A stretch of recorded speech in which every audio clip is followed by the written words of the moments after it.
Praise the Lord. লুকে যাও আমরা।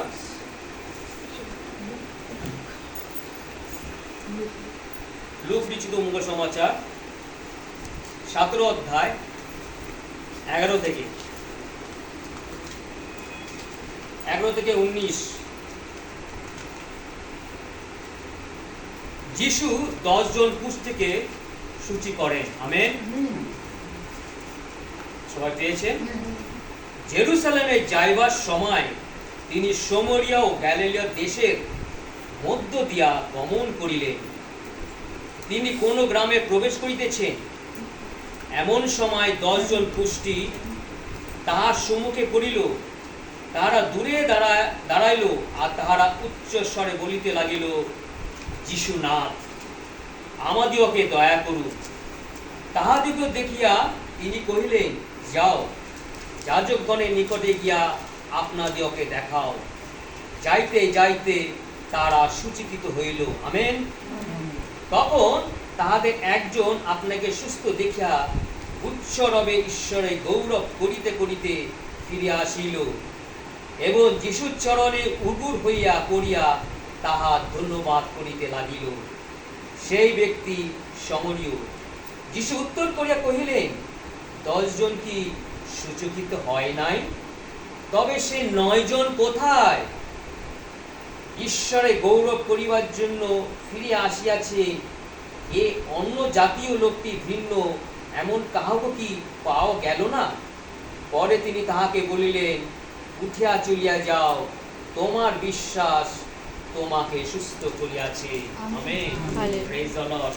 আমরা জানি যে আজকে আমাদের মধ্যে এই জগতে মানুষ বেশিরভাগ অসুস্থ হয়ে যায়। বেশিরভাগ মানুষ কিছু না কিছু শারীরিক সমস্যা থাকে, প্রত্যেকজনে, সে অল্প বয়স হোক আর বেশি বয়স্ক হোক। কিন্তু প্রভু যিশু এখানে আছেন। আমেন। প্রভু যিশু আছেন। কি করছেন? জেরুসালেমে যাইবার সময় তিনি সামরিয়া ও গ্যালিলিয়া দেশে মধ্য দিয়া গমন করিলেন। তিনি কোন গ্রামে প্রবেশ করিতেছেন, এমন সময় 10 জন কুষ্ঠী তার সম্মুখে পড়িল। কজন ছিল? 10 জন কুষ্ঠী তার সম্মুখে পড়িল। তারা দূরে দাঁড়াইল, আর তারা উচ্চ স্বরে বলিতে লাগিল, যিশুনাথ, আমাদিগকে দয়া করুন। আমেন। তারা দূরে কেন দাঁড়াইল?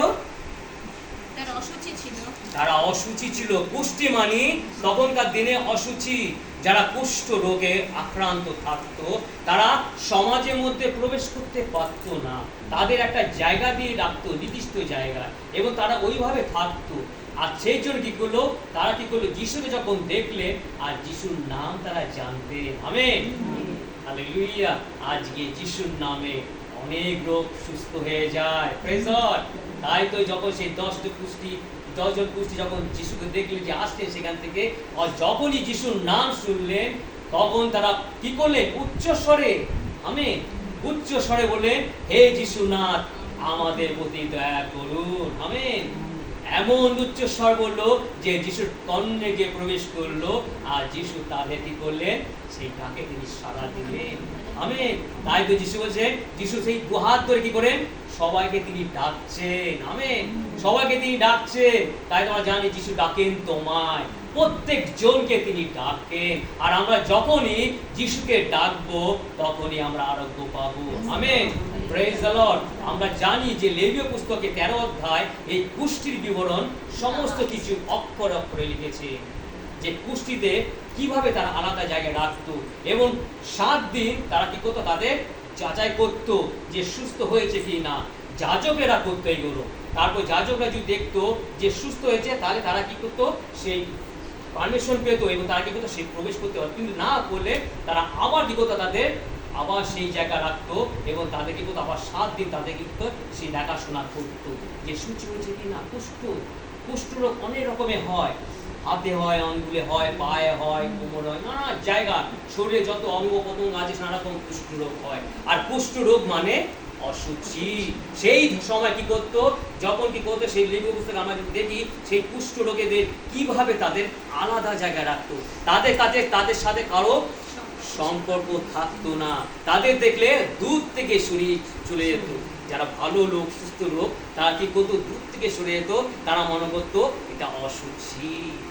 কিন্তু প্রভু যিশুর কাছে সবই সূচি। আমেন। প্রভু যিশুর কাছে সবই সূচি। তাই দেখিয়ে দিলেন সেই জগতের মধ্যে প্রভু যিশুর কাছে যখন তারা ডাকলো, 10 জন খুশি যখন ডাকলো, হে যিশু নাথ আমাদের প্রতি দয়া করুন, আর যিশু দয়া করলেন। Amen, praise the Lord. তাই যিশু দয়া করলেন, কি বললেন? উচ্চ স্বরে। তাই তো আমরা কি করি, যখন সহযোগিতা করি, প্রার্থনা করি, আমরা উচ্চ স্বরে তার প্রশংসা, তার আরাধনা করি। আমেন। আর সেখানে কি করে, যখন প্রশংসা আমরা যত উচ্চ স্বরে আমরা গান করব, স্তব করব, স্তুতি করব, প্রার্থনা করব, আমাদের প্রার্থনা স্বর্গে গিয়ে পৌঁছায়। আমেন। যিশু আমাদের কি করেন, সেই স্বর্গে থেকে তিনি আমাদের প্রার্থনা উত্তরদানে পরিতৃপ্ত করেন। Praise the Lord. তাই ধন্যবাদ করি। তাই আমরা যেন ফিরফির করে মানে চুপে চুপে করে প্রার্থনা না করি। আমাদের ঈশ্বরের গলার আওয়াজ দিয়েছে, আমাদের কণ্ঠস্বর দিয়েছে, আমাদের চোখের দৃষ্টি দিয়েছে, আমাদের 2 হাত দিয়েছে, 2 পা দিয়েছে, যেন ঈশ্বরের চরণে আমরা আসি। আমরা যেন কুষ্ঠ রোগের মধ্যে আমাদের যেন পা পুষ্ট যেন না হয়, আমাদের হাত যেন পুষ্টি না হয়, আমাদের চোখে যেন না। আমাদের ঈশ্বর কি করে, স্বশরীরে তিনি আমাদের সুস্থ রেখেছেন, যেন আমরা চরণে সে হেঁটে গিয়ে ঈশ্বরের গিয়ে যায়। আমেন। ঈশ্বর গিয়ে যায়। আর পবিত্র বাক্য 2 হাত তুলে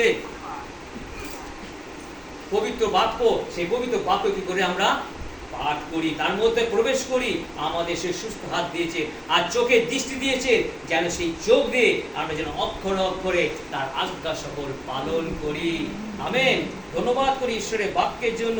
তাই বলছে, আমাদেরকে দয়া করুন। তাদের দেখিয়া তিনি কইলেন, যাও যাজকের নিকটে গিয়ে আপনাদিকে দেখাও। যাইতে যাইতে তারা সূচীকৃত হইল। প্রভু যিশু কেন বললেন যাজকগণকে দেখাও? কারণ সেই পুরাতন নিয়মে আমরা দেখলাম যে লেবীয় পুস্তকে সেই তারা কি করে, যাজকরা তারা দেখতো আর সূচীকৃত হয়েছে কিনা তাদের কাছে যেতে হতো।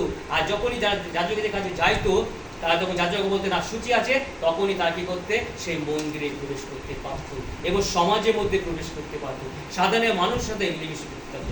তাই প্রভু যিশু বলছেন, সর্বপ্রথমে কি বলছেন, যাও যাজককে দেখাও। আমেন।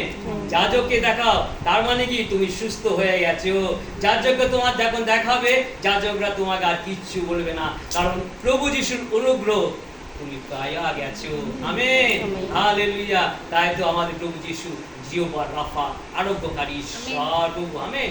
ধন্যবাদ করি, তার পবিত্র রক্ত দ্বারা তিনি আরোগ্য সাধন করে। তাই ধন্যবাদ করি। তাই বলছি, আপনাদিকে দেখাও। আর তারা যাইতে যাইতে সূচীকৃত হইল। কেন হইল? বিশ্বাসে। আমেন। বিশ্বাস করিয়াছিল। আর থেকে যখনই বলে যেত তোমরা যাও, আর যাইতে তারা কি করো, সূচীকৃত হইল। তারা সুস্থ হইল, সর্বাঙ্গে সুস্থ হইলেও। আমেন। সর্বাঙ্গ সুস্থ হইল। তাদের যাজক কি করে, একটা খুঁটিনাটিও তাদের কিন্তু সেই রোগ তাদের দেখাতে পারেনি। ধন্যবাদ করি। আর কি করলো, তাদের মধ্যে কি করেছিল, একজন ফিরে আসলে, একজন ফিরে আসলেন, সে প্রভু যিশুর গৌরব করলেন, তার চরণে এসে পড়লেন এবং তাকে ধন্যবাদ জানালেন। ধন্যবাদ করি।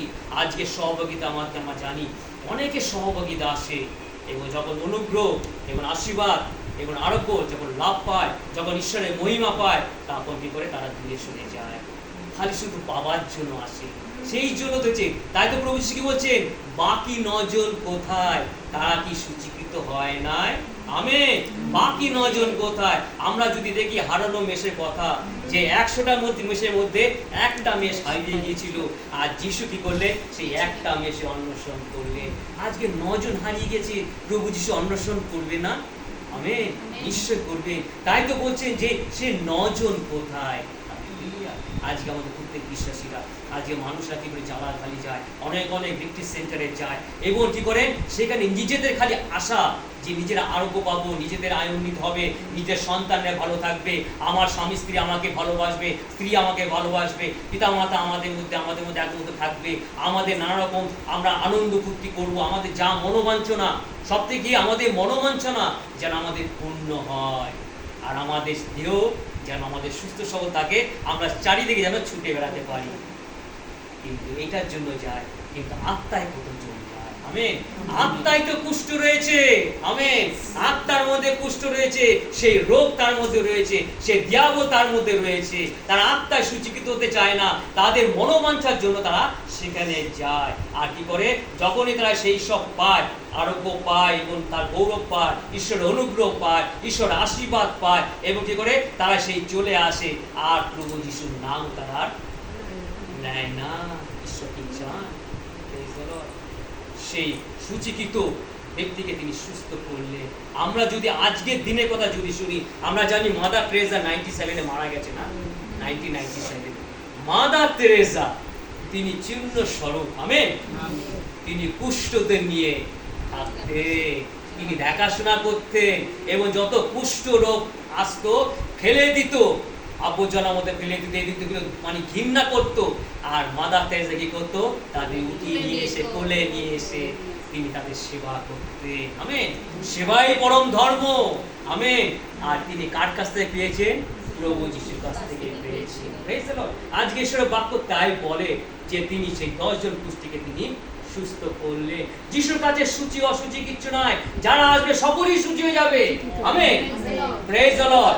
যিশু দেখিয়ে দিলেন যে যারা মানুষকে, যে যারা ঘৃণা করে, যারাই করে, যিশু বলছে আমি তাদের জন্য আছি, আমেন। কারণ ঈশ্বর, তিনি যে স্বয়ং ঈশ্বর, তিনি তার দেখিয়ে দিলে মানুষ ঘৃণা করতে পারে, কিন্তু আমাদের প্রভু যিশু কখনো ঘৃণা করে না, আমেন। আজ সেই তারই মাধ্যমে, তারই শরণার্থে আজকে মাদার তেরেসার মাধ্যমে সেই যিশু তার মধ্যে উপস্থিত ছিলেন, আমেন। উপস্থিত ছিলেন বলে আজকে সেই মাদার তেরেসা জগতের মাদার হয়ে গেছে, মা, আমেন। জগতের মা হয়ে গেছে। এত সুন্দর তার নাম। আর কার নাম? যিশুর নাম। তিনি সেই দেখিয়ে দিলেন সেই যিশুকে। যিশুর মাধ্যমে কি করতে, যখন মাদার তেরেসা কি বলতেন, যখন আমি তাদের ক্ষতবিদ্ধ হতেন, আমি তাকে মলম লাগিয়ে দিতাম, সেবা যত্ন করতাম, আমি মনে করতাম যিশুর ক্ষতর মধ্যে আমি সেবা করছি, আমেন। যিশুকে যে 39 ব্যথাঘাত করেছিল, তাকে যে কথা কষাঘাত করেছিল, এত কষ্ট, তার ঘা হয়ে গেছিল, তাকে সেবা করা কেউ ছিল? কেউ ছিল না। সেই স্মরণ করে মাদার তেরেসা কি করলে, যে আমি মনে করি আমি যিশু সেই ক্ষতগুলো আমি কি করি, সে আমি সেবা করছি। আর যে পুষ্টির মাধ্যমে কি করলেন, তিনি সেই সেবা দিলেন। চিহ্ন স্বরূপ আজকে আমাদের জগতের মধ্যে যে আমরা দেখলাম, সে তখন যিশু করেছে, এখনো পর্যন্ত যিশু করে যাচ্ছে। আর মাদার তেরেসাও আমাদের দেখিয়ে দিয়েছে তার আদর্শটা, আমেন। যিশু সেই আদর্শটা সত্যি। একটা কুষ্ঠ রোগকে আমরা সহজে মেনে নিতে পারি না, সহজে মেনে নিতে পারি না, অনেক ঘৃণা করি। এমনি তো রোগ ব্যাধি হলে আমরা দেখেছি মহামারীর সময় কি অবস্থা হয়েছিল, দূরে রাখা হয়েছিল, এবং এগুলোকে লাঠি দিয়ে কি করতো, খাওয়া দিত, এত দূর স্পর্শ গেছিল। এবং যে যে আত্মীয় প্রিয়জন যদি ঘরে থাকতো, মা হোক, পিতা হোক, সন্তান হোক, হোক, তাদের কি করতো, এইভাবে আলাদা করে দিত। কি অবস্থা হচ্ছে, কত রকম দুঃস্পর্শ, কিন্তু আমাদের তিনি বাঁচিয়ে রেখেছেন যিশু, আমেন। সেই মহামারীর সময় কি করেছিলেন, তিনি আমাদের মধ্যে বিরাজমান ছিলেন। যিশু বলছেন আমি আছি, আমাকে যারা ডাকবে, সেই কুষ্ঠরোগ, সেই 10 জন কুষ্ঠরোগ, তারা উচ্চ স্বরে যিশুকে ডেকেছিলেন, হে যিশু নাথ, আমাদের প্রতি দয়া করুন। আজকে আমরা প্রত্যেক বিশ্বাসীরা সত্যি আমরা ঈশ্বরকে এভাবে উচ্চ স্বরে আমরা ডাকি, তাই তো এত দয়া পায়, এত অনুগ্রহ পায়, এত আশীর্বাদ পায়, আর সর্বপ্রধান কি পায়, শান্তি পায়, আমেন। আর আমরা যখনই শান্তি পাই, আমাদের পুরো শরীর আরোগ্য লাভ হয়ে যায়। ধন্যবাদ করি ঈশ্বর সুন্দর বাক্যের জন্য। তারপর কি বলছেন, যে খালি একজনই ফিরে এসেছিলেন, কি করেছেন, যিশুর চরণ সে ধন্যবাদ করেছিলেন। যিশু উত্তর করে কহিলেন, 10 জনকে সূচীকৃত হয় না, তবে সেই 9 জন কোথায়? ঈশ্বরের গৌরব করিবার জন্য ফিরিয়ে আছে এই অন্য জাতির লোকটি ভিন্ন, এমন কাউকে কি পাওয়া গেল না? পরে তিনি তাহাকে বলিলেন, উঠিয়া চলে যাও, তোমার বিশ্বাস তোমাকে সুস্থ করিয়াছে। আজকে বিশ্বাস, এখানে বড় জাতির কথা বলা হয়েছে, আমেন। বড় জাতি। আজকে আমরা অনেক খ্রিস্টান আমরা নামে পরিচিত, নামধর খ্রিস্টান আর প্রকৃতি খ্রিস্টান। শুধু নামধর খ্রিস্টান হলে হবে না, আমরা যিশুকে চিনেছি, যিশুকে বাপ্তাইজ নিয়েছি, নামধর খ্রিস্টান। আমরা চার্চে ছিলাম, খালি নামে গেলাম, কিন্তু চার্চে কি উদ্দেশ্যের জন্য যাচ্ছি সেটা কিন্তু আমাদের কোনো মনে সেগুলো যাবে না। আমরা নাম ধরে খ্রিস্টান, কিন্তু আমরা যদি প্রকৃতি খ্রিস্টান হতে যাই, আজকে আমরা দেখেছি বড় জাতিরা তারা যিশুকে অনেক সম্মান করে, আমেন, অনেক সম্মান দেয়। যিশুর নাম যখন শোনে তাদের হৃদয় কেঁদে ওঠে, আমেন। তারা জানে যে যিশু একমাত্র পাপ থেকে ত্রাণ করেছেন প্রত্যেক মানুষকে, আমেন। তিনি পাপ থেকে মুক্তি করেছেন আর আমাদের সূচীকৃত করেছে, প্রেজ দ্য লর্ড। তারা কিন্তু সহজে সঙ্গে সঙ্গে বিশ্বাস করে, যিশুর নাম তারা দেয়, তারা শ্রদ্ধা করে, তারা ভক্তি করে। আর আমাদের খ্রিস্টানরা কি করে, বড়দিন আমোদ ফুর্তি করে, গুড ফ্রাইডে আমোদ ফুর্তি করে, ইস্টার আমোদ ফুর্তি করে, খালি আনন্দ করে, কিন্তু হৃদয় দিয়ে আনন্দ কে করে? হৃদয় যে অন্তর কে যিশুকে দিতে পেরেছে। যিশু কেন এসেছিলেন, কিসের জন্য এসেছিলেন, কি কারণে এসেছিলেন, সেটা কিন্তু জানতে একবারও চায় না। আমাদের চার্চে কত সুন্দর সুন্দর প্রত্যেক দিন উপাসনা হয়, সেই পবিত্র রক্তের দ্বারা, সেই রুটির দ্বারা, তার সেই পবিত্র সুন্দর সুন্দর বাক্য দ্বারা। আমরা কি সত্যি অন্তর দিয়ে সেটাকে গ্রহণ করি? আমরা কি অনুতপ্ত হই? আমরা কি মন ফেরাই? আমরা খালি ব্যবস্থা পালনের মতন যাচ্ছি আসছি, এই ধরনের যেন না হয়। আমাদের সহযোগিতা তাই একই রকম, আমাদের যেন অন্তঃকরণ যেন সুন্দর হয় এবং আমাদের মন যেন আমরা ফেরায়, পাপ থেকে যেন মন ফেরায়। কারণ যখনই আমরা নিজেরা অনুতপ্ত হইব, আমরা যখন পাপ স্বীকার করব, তখনই আমরা সূচীকৃত হইব। আমেন। আর যিশুর নামে সূচীকৃত লাভ হয়, কারণ যিশু হলো আমাদের জিহ্বা রাফা, আরোগ্যকারী ঈশ্বর। তার পবিত্র রক্ত দ্বারা আমরা আরোগ্য সাধন পাই। তাই ধন্যবাদ করি। তাই ঈশ্বরকে বলছে যে সর্ব অবস্থায় যেন আমরা ধন্যবাদ করি। যখনই অনুগ্রহ পায়, দয়া পায়, আশীর্বাদ পায়, তার করুণা পায়, আমরা যেন অনবরত তার ধন্যবাদ করি, তার প্রশংসা করি। ঈশ্বর আপন বাক্যে আশীর্বাদ করুন।